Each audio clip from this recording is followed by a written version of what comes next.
विरोध में चल रहे आंदोलन के समर्थन में राजस्थान में एनडीए के घटक दल आरएलपी के संयोजक और नागौर से सांसद हनुमान बेनीवाल ने शनिवार को शाहजहांपुर बॉर्डर पर बड़ा ऐलान कर दिया। उन्होंने एनडीए से अलग होने का भी ऐलान कर दिया है। उन्होंने कहा कि मैं एनडीए छोड़ने का ऐलान करता हूं।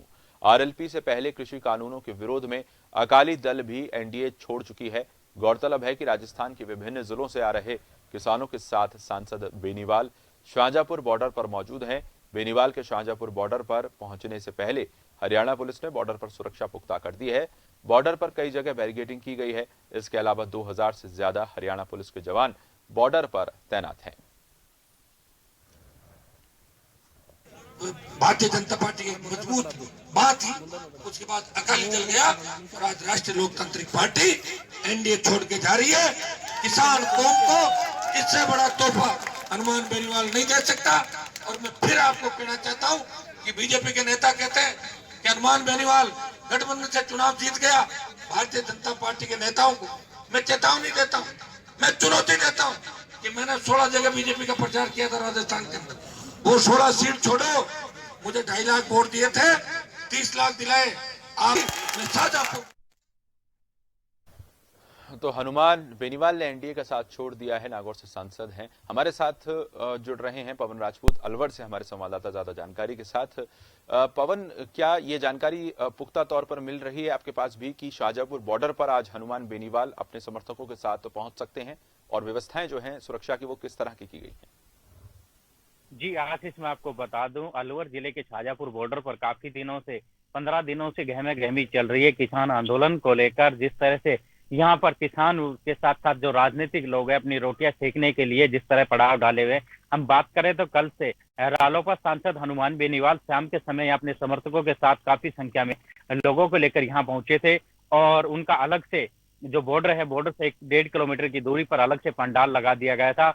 उसी दौरान चर्चा तेज हो गई थी कि जिस तरह से हनुमान बेनीवाल का अलग से पंडाल क्यों लगाया गया, क्योंकि जिस तरह से जो बॉर्डर है, बॉर्डर के ऊपर जो किसान समर्थक है, जो किसान है, वो काफी दिनों से 15 दिनों से वहां पर पड़ाव डाले हुए और आंदोलन कर रहे हैं। उसी को देखते हुए अलग से पंडाल लगाने को लेकर काफी गहमा गहमी रही। वही बात सामने आई कि किस तरह से, क्योंकि जो हनुमान बेनीवाल है वो एनडीए का समर्थक है और वो एनडीए को समर्थन करने के लिए इस तरह आ रहा है, न कि अपनी किसानों के हित में, बल्कि अपनी राजनीति चमकाने को लेकर। इसी को देखते हुए जब हनुमान बेनीवाल अपने जो सभा पर पहुंचे और उस दौरान उन्होंने सभा को संबोधित करते हुए ये कहा कि मैं एनडीए से अपना नाता तोड़ता हूं, ये घोषणा कर दी। क्योंकि जिस तरह से बोले, मैं किसानों के हित के लिए हूं, किसानों के लिए मैं अपनी राजनीति नहीं चमकाऊंगा, न कि किसानों के हित के लिए मैं ये बड़ा करने निर्णय ले रहा हूं। उसी को देखते हुए उन्होंने ये ऐलान किया था। रात भर हनुमान बेनीवाल अपने समर्थकों के साथ यहीं पर अपने टेंट में रात बिताई और कहीं न कहीं आगे की रणनीति को लेकर ये कहा कि 29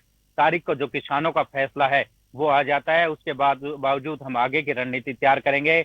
या तो सरकार हमारी बातें मान लेती है, अगर सरकार किसान हित में बात नहीं मानती तो हम आगे की रणनीति तैयार करेंगे और दिल्ली को कूच की ऐलान करेंगे। तो अब ये देखने वाली बात है कहीं ना कहीं आशीष, किस तरह से यहाँ पर ये किसान आंदोलन है या फिर राजनीति। क्योंकि जिस दौरान भाषण दिए गए वहीं कहीं न कहीं बार बार राजनीति चमकाने के मुद्दे भी बीच बीच में आते गए। जिस तरह से बीजेपी के ऊपर निशाना साधते हुए देखे गए, तो कहीं ना कहीं ये अब आंदोलन तेजी से बढ़ता हुआ भी दिखाई दे रहा है। साथ ही साथ जो राजनीतिक दल है वो इसके अंदर भाग ले रहे हैं। कहीं ना कहीं राजनीतिक दलों का भी पहुंचने से भी स्थानीय जो लोग हैं वो इसके अंदर कहीं ना कहीं भाग नहीं लेना एक बड़ी विषय माना जा रहा है। क्योंकि जिस तरह से स्थानीय लोगों का ये कहना है कि ये लोग अपनी राजनीति की चमकाने के चक्कर में आ रहे हैं, क्योंकि यहाँ पर किसान कम है और राजनीतिक लोग ज्यादा है। मैं बात करूं तो आपको बता दूं कि शाहजहांपुर बॉर्डर पे हम 15 दिन से लगातार यही कवरेज कर रहे हैं, रिपोर्टिंग कर रहे हैं। उस दौरान हमने भी कुछ ऐसे चीजें देखी, क्योंकि जिस तरह से कुछ लोग, ज्यादातर यहाँ पंजाब के लोग आए हुए हैं, वहीं उन्होंने कल अभद्रता ऐसी चीजें की थी कि मीडिया के साथ भी कुछ हाथापाई की, गो बैक मीडिया का नारा दिया गया, मीडिया कर्मों को ये भी कहा गया कि गोदी मीडिया है।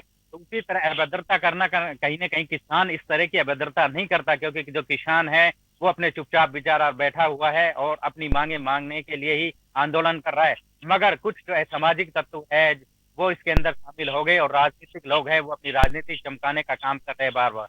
जी आशीष। बिल्कुल सही कहा आपने पवन। कुछ असामाजिक तत्व जो हैं आंदोलन को हमेशा से भटकाने का काम करते आए हैं। किसी भी आंदोलन में हम देख लें पवन, इस तरह के तत्व जो है हमेशा देखे जाते हैं। कोई भी जब बड़ा आंदोलन होता है, हम पहले के इतिहास में देखें तो। पवन, बात करें हनुमान बेनीवाल की, तो क्या अपने समर्थकों के साथ वहीं पर हाईवे पर शाहजहांपुर बॉर्डर पर ही वो रुके हुए हैं इस वक्त भी? जी आशीष, आपको बता दूं अभी भी हनुमान बेनीवाल अपने समर्थकों के साथ, जो अपने पार्टी कार्यकर्ता है, कुछ उनके साथ यहीं पर अपने टेंट में रात बिताई और वहीं पर रुके हुए। वही बात करें तो जो उनके साथ वैसे थे, जो आए हुए लोग, वो कुछ वापस चले गए, मगर इतनी भीड़ अब देखी नहीं जा रही। जिस तरह से जो कल जमावड़ा हुआ था वाहनों के साथ, जो काफिला पहुंचा था, अब वो काफिला धीरे धीरे कम होता हुआ दिखाई दिया। मगर बात करें कि हाईवे के ऊपर 2 किलोमीटर तक जो टेंट है आंदोलनकारियों को, वो जगह जगह लगे हुए हैं। दोनों हाईवे के ऊपर आंदोलनकारियों ने कब्जा कर रखा है। दोनों तरफ से हाईवे बंद है और हाईवे बंद होने से वाहन चालकों को काफी परेशानी का सामना करना पड़ रहा है। वही बात करें तो नीमराना औद्योगिक क्षेत्र होने की वजह से नीमराना और भिवाड़ी पे जो औद्योगिक स्थिति पर भी अब खतरा मंडरा रहा है, क्योंकि जिस तरह से 15 दिन से लगातार आंदोलन चल रहा है, उनके औद्योगिक क्षेत्र के अंदर माल खत्म हो चुका है, जो कच्चा माल है वो भी, तो वही औद्योगिक क्षेत्र पर भी इसका असर दिखाई दे रहा है। बात करें तो वाहन चालक, जो ट्रांसपोर्ट व्यवस्था है, वो काफी परेशान दिखाई दे रहा है, क्योंकि जिस तरह से हाईवे बंद होने से उनके जो यानी बजट है, उसके ऊपर भी असर पड़ता हुआ दिखाई दे रहा है। वहीं बात करें तो जहाँ स्थानीय किसान है, जो स्थानीय किसान भी इसका विरोध कर रहे हैं, क्योंकि जिस तरह से स्थानीय किसानों का कहना है कि ये लोग राजनीति चमकाने के चक्कर में यहाँ पर किसाना कर रहे हैं, इनको जाना है तो दिल्ली जाए, वरना हम ऊपर आंदोलन करेंगे। जिस तरह से ये हाईवे को खाली नहीं करते, क्योंकि इनसे हमें परेशानी हो रही है। क्योंकि मांगे हैं, लोकतंत्र है, आप अपनी मांगे मनवाओ, मगर इसको नुकसान कराकर ये कौन सी मांग है? क्योंकि जिस तरह देखा गया कि स्थानीय लोग जब कोई सभा या कोई वैसे करते तो उनके खिलाफ मुकदमा दर्ज हो जाता है। तो और यहाँ पर जो सभाएं होती है उनमें कोविड-19 की कोई पालना नहीं हो रही, उनके नियम में वो धज्जी उड़ाई जा रही है। तो कहीं ना कहीं का ये भी कहीं ना कहीं कि राजनीतिक लोग भी इसके अंदर शामिल हो रहे हैं, उन्हीं की वजह से ये सारा मामला हो रहा है। नहीं चाहते तो। जन टीवी की लेटेस्ट अपडेट पाने के लिए हमारे चैनल को जरूर सब्सक्राइब करें और नोटिफिकेशन पाने के लिए बेल आइकॉन दबाएं।